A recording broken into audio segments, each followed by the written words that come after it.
अपने YouTube channel doctor Ram Mohan Hindi lecture पर आप सभी लोगों का स्वागत और वंदन करता हूँ। आज हम BA फर्स्ट सेमेस्टर के सिलेबस में लगे हुए हमारे केशव दास जो रीतिकालीन कवि हैं उनकी व्याख्या संख्या 4 की व्याख्या करने जा रहे हैं। देखिए, राचत रंचना दोष युत कविता बनता मित्र। ध्यान देंगे कि ये राचत रंच मात्र थोड़ा सा भी शब्द का अर्थ है रंच। राचत रंचना दोष युत कविता बनता मित्र और बुंद का हाला परत जीव गंगा घट अपवित्र। पहले तो शब्दों के अर्थ जान लीजिए कि रंच माने होता है थोड़ा सा, बिल्कुल रंच मात्र। दोष को जो दोष जानते ही हो, कविता कवि जो करता है बनता स्त्री का पर्यायवाची शब्द है मित्र, दोस्त, बुंदक बूंद, हाला जानते हो कोई? बताओ मेरा जी। हाला कहते हैं मदरा के लिए। मदरा जानते हो? शराब। तो कितनी जल्दी बोले। मदरा शराब के लिए कहते हैं। परत ज्यों गंगा घट माने होता है घड़ा या कलश, गंगा जल से भरा हुआ कलश अपवित्र हो जाता है। अब देखिए कि राचत रंच संदर्भ तो लिख ही लेंगे कि प्रस्तुत दोहा रीतिकालीन कवि केशव दास द्वारा रचित कवि क्रिया से लिया गया है। और प्रसंग में आप लिखेंगे कि प्रस्तुत पंक्तियों में कवि ने कविता और स्त्री और मित्र में अगर रंच मात्र भी दोष आ जाए तो उसकी व्याख्या करके बताया है। देखिए कि राचत रंचना दोष युत कविता बनता मित्र बुंदक हाला परत ज्यों गंगा घटो अपवित्र।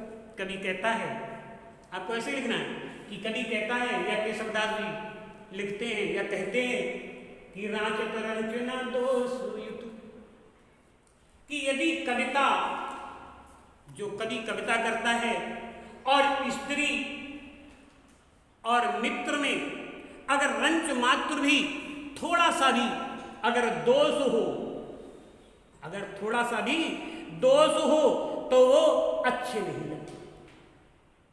अगर मित्र में भी कोई थोड़ी सी कमी आ जाए, एक बार झूठ बोल जाए, तो आपको ऐसा मित्र अच्छा नहीं लगेगा। अगर कविता में कोई शब्द गलत आ जाए या अलंकार विहीन कविता हो, केशव का कहना है कि अगर छंद विहीन अलंकार विहीन या कोई शब्द ऐसा आ जाए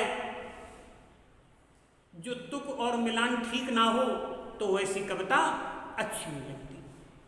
अगर थोड़ा सा भी दोष आ जाए, ऐसे ही स्त्री में अगर कोई थोड़ा सा दोष आ जाए तो वो भी अच्छी नहीं लगती। ठीक उसी प्रकार के शब्दास ने कहा है कि जैसे ही बुंदक हाला परत ज्यों गंगा घट अपवित्र, ठीक वैसे ही जैसे ही गंगा जल से भरा हुआ घड़ा हो, कलश हो या पात्र हो, अगर उसमें एक बूंद मदरा का गिर जाए, शराब का गिर जाए तो पूरा गंगा जल अपवित्र हो जाता है। हो जाता नहीं? पूरा गंगा जल अपवित्र हो जाता है। ठीक वैसे ही अगर कविता में एक शब्द भी कोई कम हो या अच्छा ना हो, जो तुक के मिलान ना हो, तो वो कविता दोषपूर्ण हो जाती है। ऐसे ही स्त्री में अगर एक बार दोष लग जाए तो वो फिर अच्छी नहीं लगती, वो बात नहीं आती। ऐसे ही मित्र में अगर एक बार थोड़ा सा भी उसमें कमी हो तो वो फिर आपको अच्छा नहीं लगता है।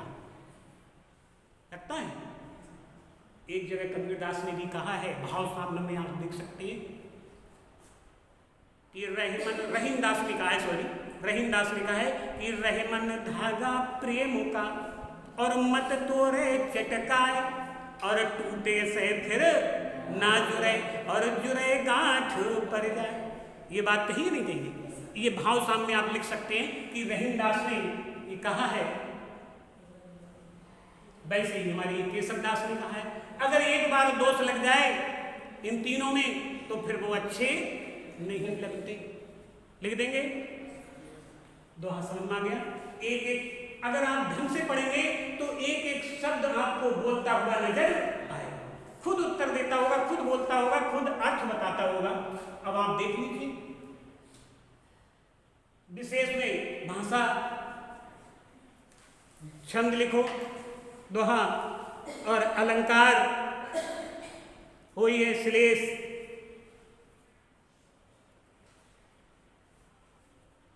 और